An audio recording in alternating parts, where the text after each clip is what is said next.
नमस्कार। राष्ट्रीय एजुकेशन में आपका स्वागत है। आज है 11 नवंबर का इम्पोर्टेंट करंट अफेयर के बारे में आज हमको विस्तार से बताएंगे। तो चलो हम बढ़ते हैं अपने अगले करंट अफेयर के लिए। हाल ही में किस नए मुख्य सूचना आयुक्त के रूप में नियुक्त किया गया है? तो इसका बिल्कुल सही आंसर है ये, यानी कि ऐश्वर्धन सिन्हा, जो 26 अगस्त को ये सीट खाली थी। विमल दुखा रिटायर हो चुके थे। तो हम कुछ इसके बारे में अधिकतर जानकारी जान लेते हैं, जैसे कि केंद्रीय सूचना आयोग CIC की स्थापना 2005 में हुई थी। केंद्रीय सूचना के कार्य के बारे में कुछ जान लेते हैं, जैसे ये किसी भी तर्कसंगत मामले की छानबीन के आदेश दे सकती है। यह सार्वजनिक प्राधिकरण ITI की कार्य नहीं करता। आयोग समन्वय को बढ़ावा देता है। अंतर्गत किसी भी सरकारी कार्यालय के रिकॉर्ड की छानबीन कर सकता है। इसके पास सिविल कोर्ट की शक्ति होती है। जैसे कि सिन्हा ने 1 जनवरी 2019 को सूचना आयोग का पद संभाला था। वो ब्रिटेन और श्रीलंका में भारत के उच्चायुक्त के तौर पर सेवा दे चुके हैं। बतौर CIC उनका उस साल 3 साल का होगा। तो चलो बढ़ते हैं अगले क्वेश्चन की ओर। भारतीय अंतरिक्ष अनुसंधान संगठन PL-49 रॉकेट का उपयोग करके किस सैटेलाइट को लॉन्च करने जा रहा है? इसका बिल्कुल सही आंसर है earth observation satellite EOS-01। EOS-1 जो RISAT-1 और RISAT-2 BR-1 के साथ मिलकर काम करेगा।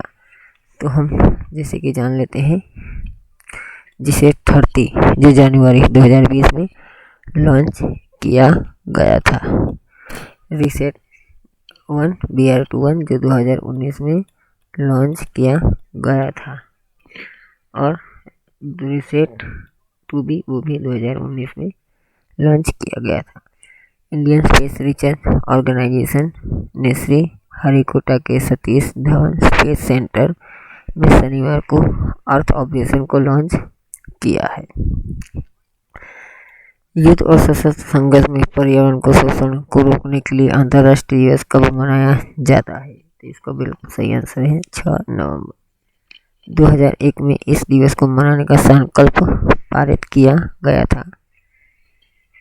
इस दिवस को मनाने का मुख्य उद्देश्य यह है कि सशस्त्र टकराव की घटनाओं में पर्यावरण को कोई नुकसान न पहुंचे। इसमें पर्यावरण में ज़्यादा प्रभाव पड़ता है, जंगलों को काट दिया जाता है, और यानी कि पानी और प्रदूषण होता है। चलो बढ़ते हैं अगले क्वेश्चन की ओर।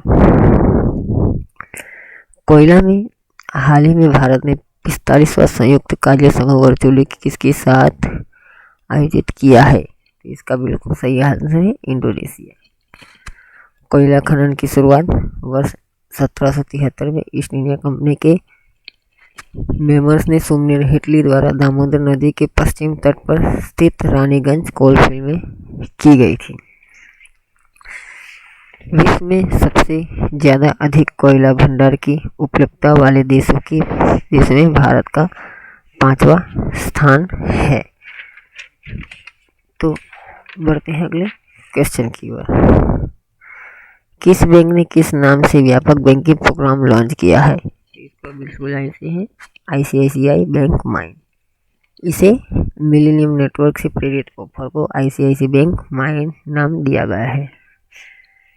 इसका मुख्य फायदा यह है कि 18 से 35 वर्ष की उम्र में युवा ग्राहकों के लिए भारत के पहले व्यापक बैंकिंग कार्यक्रम की शुरुआत की है।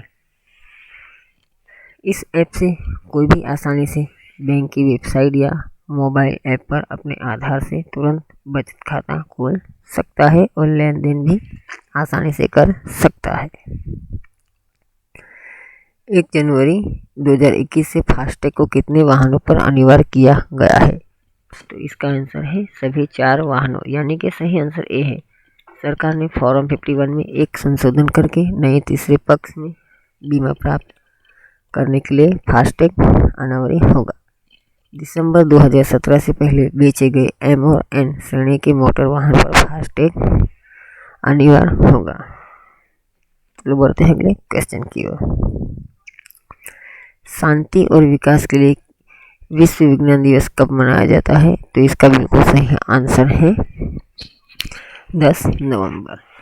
इस 2020 की थीम है विज्ञान और समाज के लिए। इस दिवस को 2001 में घोषित किया गया था और 2002 में संगठन राष्ट्र द्वारा इस दिवस को मनाया जाता है। सतत और शांतिपूर्ण समाजों के लिए विज्ञान में भूमिका मजबूत करना है, अंतर्राष्ट्रीय एकजुटता को बढ़ावा देना है। तो हम कुछ इम्पोर्टेंट दिवस के बारे में और विस्तार से जान लेते हैं। जैसे कि 5 नवंबर को विश्व रेडियोग्राफी दिवस मनाया जाता है। 9 नवंबर को विश्व सेना दिवस मनाया जाता है, अब इसे भी याद रख सकते हैं। 2 नवंबर को अप्रवासी दिवस के रूप में मनाया जाता है। तो जैसे कि इस दिवस को मनाने का मुख्य उद्देश्य यह है कि नागरिकों को विज्ञान के विकास के लिए बारे में अच्छी तरह से बताया जा सके। राष्ट्रीय जल पुरस्कार 2019 के तहत किस राज्य को श्रेणी में प्रत्येक स्थान ये गलत लिख गया है, पहला स्थान प्राप्त किया है? तो इसका सही आंसर है तमिलनाडु। राष्ट्रीय पुरस्कार 2007 में लॉन्च किया गया था। तमिलनाडु में कुल विभिन्न श्रेणी में 7 पुरस्कार जीता है। रिवाइवल और रिवर श्रेणी के तहत वेल्लोर और करूर, याद रख सकते हैं, वेल्लोर और करूर जिले को पहला और दूसरा स्थान मिला है। यह पुरस्कार 11 और 12 नवंबर को दिया जाएगा। यह पुरस्कार सभी हितधारकों और गैर सरकारी संगठनों यानी कि NGO को प्रोत्साहित करने के उद्देश्य से शुरू किया गया था। जल शक्ति मंत्रालय द्वारा यह पुरस्कार प्रदान किया जाएगा। 2020 में वन रैंक वन पेंशन, अब याद रख सकते हैं, वन रैंक वन पेंशन योजना के कितने साल पूरे हुए हैं? तो इसका बिल्कुल आंसर डी यानी कि 5 साल। इस योजना को 2015 में परिभाषित किया गया था। इस योजना को 1947 में शुरू किया गया था। बाद में 1973 में इंदिरा गांधी सरकार ने 26 साल बाद इस योजना को समाप्त कर दिया था। भारत सरकार ने 20.6 लाख से अधिक पूर्व सैनिकों को 42,700 करोड़ रुपए का वितरण किया गया है। इस रैंक में योजना के तहत वर्तमान में सेवानिवृत्त रक्षा कर्मियों को उनको रैंक और उनकी सेवा को लंबाई के बावजूद समान पेंशन दिया जाता है। मिस यूनिवर्स ऑस्ट्रेलिया 2020 का खिताब किसने जीता है? तो इसका आंसर है बी यानी कि मारिया यातिया। चलो इस प्रतियोगिता को 16वें संस्करण का आयोजित मेलबर्न के विक्टोरिया में 28 अक्टूबर को हुआ था। मारिया विक्टोरिया की मॉडल और मेकअप आर्टिस्ट हैं। चलो कुछ और मिस यूनिवर्स के बारे में जान लें। जैसे कि बॉबी विनी तुंजी 2019 में दक्षिण अफ्रीका की हैं, उन्होंने यह खिताब जीता था। कैटरियोना इलिसाग्रे जो फिलीपींस की है, जो 2018 में जीता था। डिमी लैन पीटर्स जो दक्षिण अफ्रीका की है, वो 2017 में जीता था। अमेजन इंडिया ने किस शहर में अपना पहला all woman virtual customer service centre खोला है? तो इसका सही आंसर है बेंगलुरु।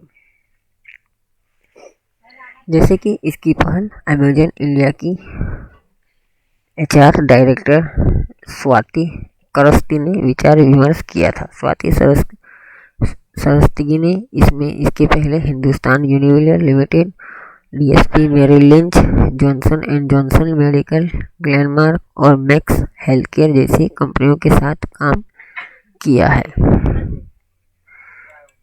हाल ही में फेसबुक इंडिया के प्रमुख पद से किसने इस्तीफा दे दिया है? तो इसका बिल्कुल सही आंसर है अंकी दास। अंकी दास ने इसका रिजाइन कर दिया है। चलो किस राज्य सरकार ने yellow chain commerce platform launch किया है? तो इसका बिल्कुल सही आंसर है नागालैंड सरकार ने। येलो चेन के बारे में कुछ जान लेते हैं। जैसे कि कोई भी विक्रेता व्यक्ति स्वयं को पंजीकृत कर सकेगा और अपने उत्पादों ट्रेड कौशल सेवा को अपलोड कर सकेगा। खरीदारों की सेवा उत्पादक तक पहुंच सकेगा। जैसे कि हमने आपको कुछ इम्पोर्टेंट करंट अफेयर के बारे में बताया है। तो ऐसे ही रोज नई अपडेट पाने के लिए हमारे चैनल पर बने रहिए। आप सभी को दिल से धन्यवाद। जय हिंद, जय भारत।